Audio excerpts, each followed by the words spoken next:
Bismillahirrahmanirrahim. Allah'ıma esepsiz maqtollar jana şükürler olsun. Peygamberimiz Muhammed Mustafa sallallahu aleyhi ve sellemge salam salavatlar olsun. Bugün men mına erteden beri bir top kitapterde okup oturup bir şunday bir oy keldi. Anan bir top jellerge barıp jatam, el menen joluguşam, bir seminarlarda ötüp atabız, üylөрüne barıp atabız. Emneni bayqap atam men. Oşo kayneneler altınдар, men деле kaynenemin. Kaynenelerдин келиндерге болгон мамилесин көрүп, кээде bir içim ооруп калып атат да, бир аз көңүлүм түшүп. Ошол эгерде келиниңиз жакшынакай жоолук салынып, Куранды окуп, балдарына бисмилла деген, энекең менен келип учураш, кучактап кой энекеңди, атакең колуна суу куй деп атса, даарат алып келип тамак жасап атса, энеу келиңиз чайга келиңиз деп атса, эмне үчүн биз андай келиндерди баалабашыбыз керек, эмне үчүн андай келиндерди биз урушушубуз керек, мен ушуга эч түшүнбөймүн да. Кудайга шүгүр деп, жоолук салынып калса, көрүп калып, Россияда жүрүп анан жоолук салынып калса, ой эмне кемпирге окшоп алдың, түсүң сууп. Мен сени менен басыштан уяламын. Кантип сени ээрчитип жүрөмүн. Эмне үчүн ушинтип айтышат? Барбай эч жака. Кайка барасың? Отур ана үйдөн чыкпа. Аллахтын жолунда чыгып атса, дәріске барып атса, эмне үчүн урушат? Эч түшүнбөйм да мен ушу аялдаргачы. Кайненелер, апалар, силердин кыздарыңар деле бирөөлөргө келин го, ошолор деле бирөөлөр илимдүү кызың болсо, Куран окуган болсо, медресени бүткөн же бүтпөсө деле бир илими болсо, жашынакай бир кызмат кылып атса кайын журтунда. Анан кайненелер уруп согуп эле баягылар жаман сөздөрдү айтып аткан болсо, кандай чыдап турасыңар бисер үчүн, туурабы? Ошондуктан кээ бир жерде аябай сонун кайнене келиндердин мамилесин көрүп, мен кыздарымдан жакшы көрөмүн, 3 кызымдан аны аябай жакшы көрөмүн деп шора башатта өзгөндө бир аял айтып атат да, келиниңиз барбы ушул жерде десем, отурат дейт. Кана деп карасам, ал ыйлап атат. Кайнененин жакшынакай сөзүнө чыдабай мынтип ыйлап атат да, жакшы көрөм ушу келинимди дейт да. Ошундай бир жагымдуу маанай болду да, бардыгына көрдүңүздөр үлгү бололу дедим. Кээ бир жерлерде кайнелерге жакшы көргүлө, мисалы үчүн аттан чакырып, Айша, же Фироза, алып кел чайыңды дебестен, жуаным асалым, чайларыңды ширин да келчи бир чайлашалы деп коюңуздар дейм да. Анан мынтип карайм да, караганда апалардын тиги өңтүсүнө карап, каштарынын керилгенине карап, анан баягы көз карашы, руханий дүйнөңнүн күзгүсү көз караш, көз да баягы эмне үчүн мен аны мынтет экенмин дегендей болуп, момтип чырсыйып отурган аялдарды көрүп, бул азырынча жакшы мамиле кыла албайт го келиниге, жакшы сөздү сүйлөп айт го, жуаным асалим, шакарым деп айта албайт го, асалим дей албайт го деп калам да. Ошондуктан теге ширин сөз, ушул тилибизден ачуу сөз да чыгат, ширин сөз да чыгат, ширин эле сөздү айта берели, сөздүн күчтүү энергетикасы бар. Жакшы сөздөрдү айтсак, үйүбүзгө тынчтык, оомат, дөөлөт, бир ширин турмуш кирет. Жакшынакай сөздөрдү эле сүйлөй берели, кооз мамилелерди кылалы. Эми апалар тапшырып атканда, кудагый кызым дейм сизге тапшырып атам, билбегенди үйрөтүп аласыз, өзүңүз тарбиялап аласыз деп тапшырып атпайбы? Эми жакшына үйрөтпөйлүбү, жакшына тарбия кылбайлыбы? Ал эмне кул, мен сага кул бердим деп атабы, же күң бердим деп атабы? Ал кул эмес да, күң да эмес да. Ал бирөөнүн жакшы көргөн сүйүктүү кызы. Эмне үчүн биз аларга жаман мамиле кылышыбыз керек? Мен жакшы мамилени көргөндүктөн, ошол кайнененин эң алтындай кайненемдин мамилесин көргөндүктөн мен ошону жакшына кылып айта алам да, элестетип айта алам. Мен жаман кайненени такыр элестете албайм да. Анан көрүп калып эле, начар кайнене го бул, эмне үчүн бул эне ушинтип атат, эмне үчүн бул апам мынтип атат деп баягы келиндерге боорум ачып, жүрөгүм ооруп калат да. Жакшы мамилеге эмнеге биз бара албайбыз? Мына эгерде биз Аллахтын илимин алган болсок, эң сонун ушу руханий дүйнөбүзгө сонун азыктар кирет дагы, алымдарды угуп, баяндарды угуп, өзүбүз илим мажлисине барып, Курандарыбызды окуп, сонун бир азыктарды алсак, сөзсүз руханий оорулар чыгып кетет эле да, илимсиздиктен. Балким ошол апалар, кайненелер бир кезде бир тарбия албай калган, жакшы мамиле көрбөй калган балким ата энесинен. Ошон үчүн баягы какыс-кокус кылып жаман сүйлөйбү, ким билет эми? Мен ошолорго таң калып суранат элем, апалар, кайненелер, келиндерибизди жакшы көрөлүчү, жакшы мамиле кылалычы. Сенин балаңдын урпагын улап атат, фамилиясын улантып атат, сонун перзенттарды төрөп бериш керек.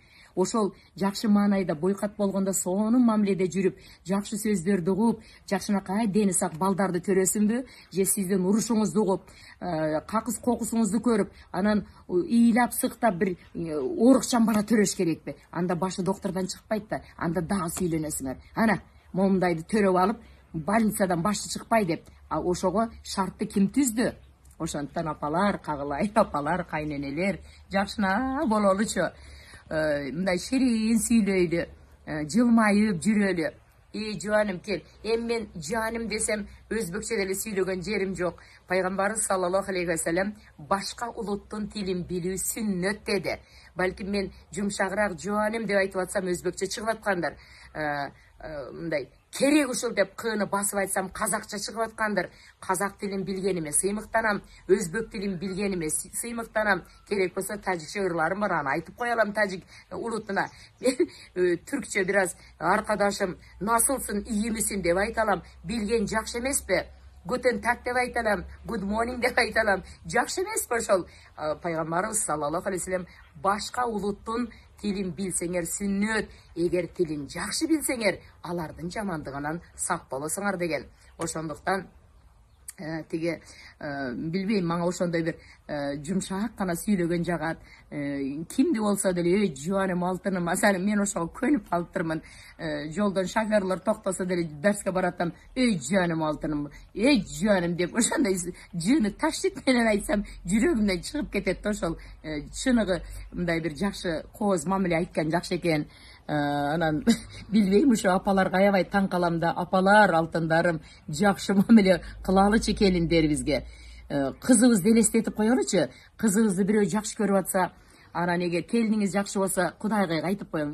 Кудагый, ушу кызды төрөп, тарбиялап мага бергениңизди караң. Сонун урпактар, кана неберелеримди караңчы, сонун урпакты улантып атат. Жакшы тарбия кылыпсыз, мен сизге ыраазымын деп айтып коюңуздар. Жакшы болсо айтып коюңуздар. Анан эми билбесе акырын билбегени, балам, мынтип көрчү, тамак ушинтип көрсөң жакшы болот. Анан мынтип көрсөң наныңыз жакшына болот деп эле үйрөтүп коелу. 1 үйрөтөлү, 2, 3, такыр эле болбосо анан кийин Кудагый менен акырын сүйлөшсөк деле боло берет. Ар кандай маселе диалог аркылуу чечилет да. Билбей эле биз биякта жамандай берсек, алар тиякта жамандай берсе, ортодо уруш чыга берсе, анын эмне кереги бар? Биз эмне үчүн жаралдык? Урушуш үчүн өмүрүбүздү кыскартып, нервтерди бузуп, андан көрө жакшынакай кооз мамилелерди кылып, жакшы ширин сүйлөшүп, Кудагый бир келип кетиңчи чайлашалы деп, ошо бир пиала ширин чайыбызды чогуу отуруп ичсек кандай болот? Коңшуларды деле чакырып, келиңиздерчи, мына ошол түшкү тамакта чогуу түштөн өлүчү деп чакырсак жакшы болот. Кооз мамиледен өтөрү жок алтындарым. Пайгамбарыбыз саллаллаху алейхи ва саллямдын сүннөтү ушул, бизге берген, тапшырып кеткен осуяты ушул, калтырган насааты ушул. Ошону менен жашасак, сахабаларды ээрчисек, эч качан жаман болбойбуз да. Эч качан жаман болбойбуз. Апалар, алтындарым, барган жерлерде мен психологияны көп окудук, бизге мыкты мугалимдер окутту. Эл менен баарлашып, аралашып жүрүп, психологияны деле билип калат экенсиң.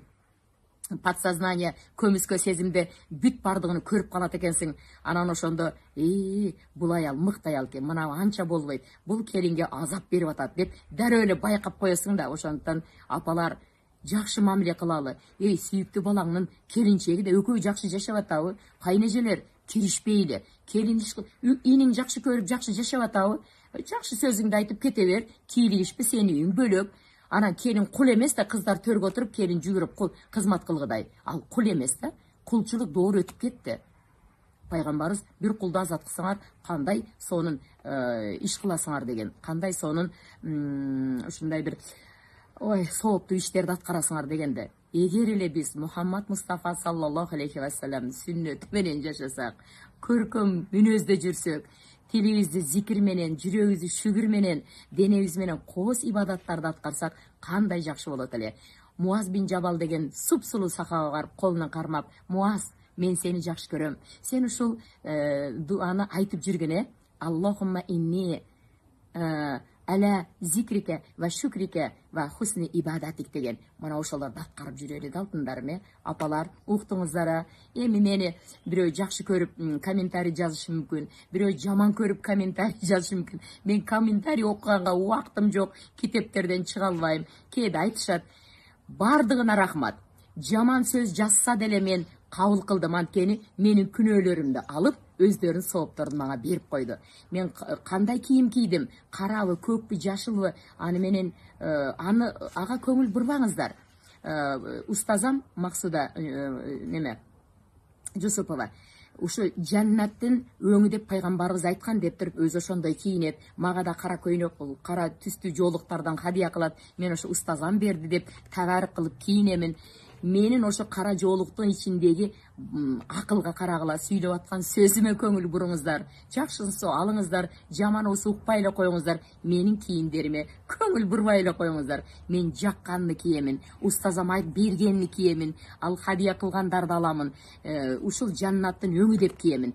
Кеп кийимде эмес, кеп сөздө. Эмне деп сүйлөп атасың? Жүрөккө жетип атабы? Мына ошондо кептин баары. Ошондуктан кийимдериме очки тагып алсам, балким кээде күнгө чагылышып көз айнек тагып алышым мүмкүн. Аларга көңүл бурбай эле коюңуздар. Сүйлөгөн сөзгө сөздүн маанисине көңүл бурсаңыздар абдан жакшы болот эле. Дагы жолугушканга чейин, сухбат курганга чейин, ассаламу алейкум ва рахматуллахи ва баракатух.